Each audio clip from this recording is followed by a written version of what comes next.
In the last lesson, we looked at variable names and naming conventions, and I showed you some valid and invalid names. Now the variables.php file has some errors in it, but I don't want you to panic, just leave it for the time being, and we're going to take care of that later on. What I'd like you to do is go across to your browser, and then we're just going to open a new tab and go to php.net. This is the online documentation for PHP, and I think it's a really good idea to become familiar with it. During some of the later challenges that you'll get, you will need to visit this site to look up some of the functions, so getting familiar early on is a really good idea. Now, just to show you how it works, we're going to go over to the little search bar over here. I just want you to type in types. We're looking at types of variables. So what we've got here, it gives a little bit of an introduction there. We have booleans, those are the trues and false, integers, whole numbers, floating point numbers, that's those decimals, strings, that's the letters, and numeric strings, very similar. And I mentioned arrays as well, and that's where we can have multiple values in that little box.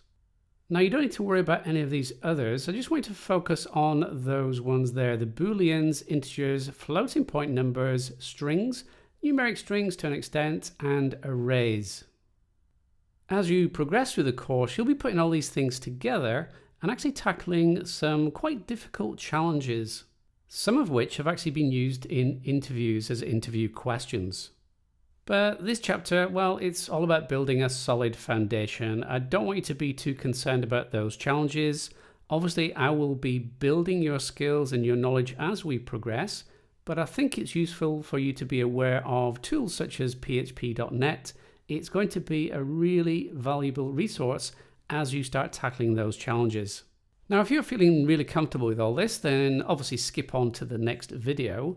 Otherwise, what I'd recommend you do is go back to Visual Studio Code and maybe play around with some of these variable names and data types. What I probably don't recommend you do is read into these in too much depth. It can be quite scary as a new coder or somebody new to PHP to go through this documentation, and we'll go through step by step as we progress through the course. If you found this video useful, then remember to give me a quick thumbs up, and if you would like to be notified when I release new videos, then hit that subscribe button and remember to click on the little notification bell.